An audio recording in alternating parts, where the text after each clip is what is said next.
So meron din pala tayo dito kay BNB. Profits din yan.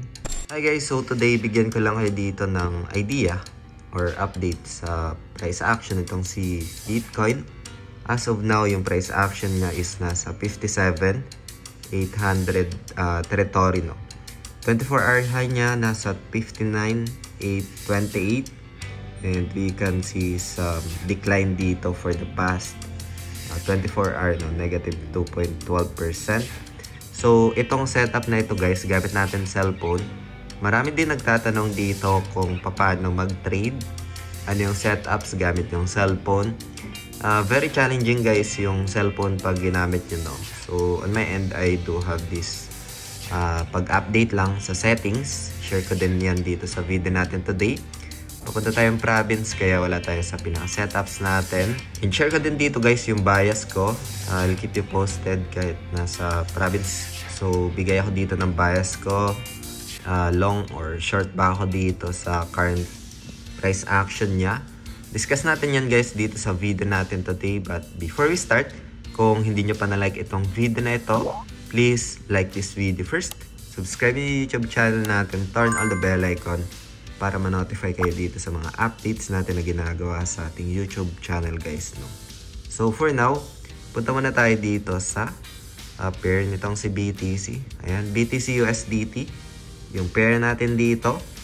And para magkaroon dito ng gantong setups and user interface, punta lang tayo dito guys sa baba, no? Dito sa may more. Ayan. And palitan lang natin itong chart display ng trading view. Ayan. So dito kasi naka-default sa original ones na in-access nyo yung application na ito. By the way pala guys, yung application na ito lalay ko na lang sa description ng video na ito yung official link para mapuntahan nyo. And para na rin makaiwas sa mga phishing links online, no? So, meron na ding 10% discount once na nagamit nyo ito. So, dito nga, naka-original yan. Pero para mas comprehensive yung chart mo, search mo lang yan sa trading view, no? Ayan. Tapos, back mo lang dito sa taas. And magiging ganito na yung user interface mo. Pwede ka dito mag-add ng RSI sa akin, tapos volume.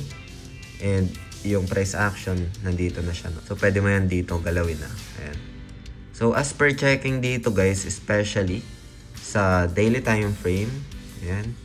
Pakita lang natin dito yung pinaka-daily time frame niya.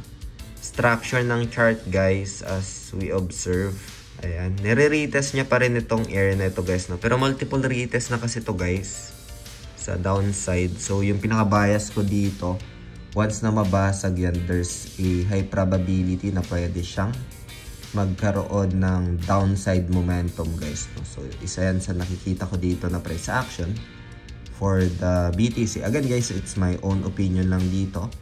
And itong video natin today is just for ideas lang, for reference, and does not qualify as an investment or financial advice. Hope you get some insights lang dito. Risk management is very important if ever man na magagawin sa bias kayong price action. I have these setups naman ng stop loss and take profit zones, no? So ngayon yung isa sa mga bias ko dito is a potential downtrend guys, no? Kasi RSI pointing to its bearish, especially sa 4 hours time frame, no? Punta natin 4 hours time frame. Ayan, RSI is pointing to the downside. Volume-wise is declining, no?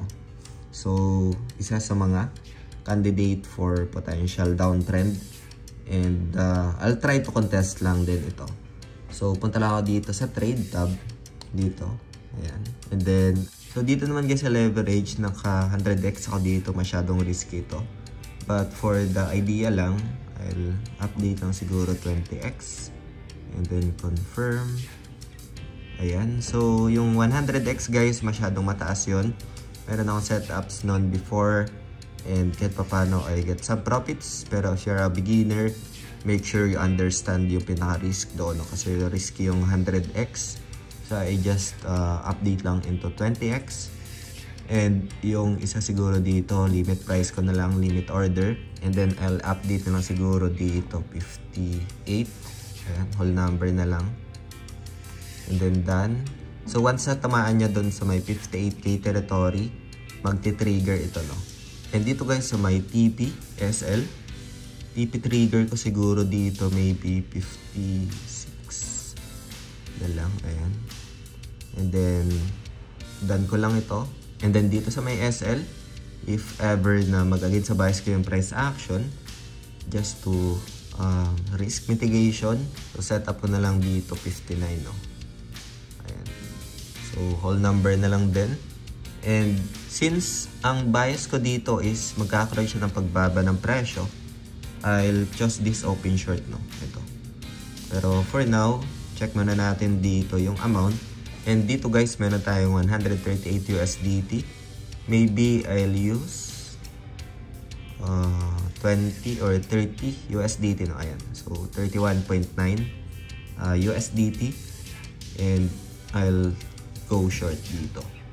So trade anyway, confirm, and order place.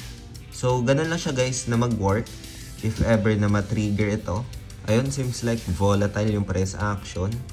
Na-trigger kagad yung limit order natin doon. Nagkaroon na doon ng confirmation around 58K. Mapiplace na siya dito sa may positions and assets. So meron din pala tayo dito kay BNB. Profits din yan. So nakapag-short tayo dyan. Ito yung inopen natin na positions. Meron na ring take profits and SL, no? So yun guys, I'll keep you posted na lang dito sa ating YouTube channel. Mas top out ba ako dito or mahit ba yung profits ko? And abang-abang na lang sa mga updates natin dito guys sa ating YouTube channel. And you can explore this app din guys dito sa home. Ayan.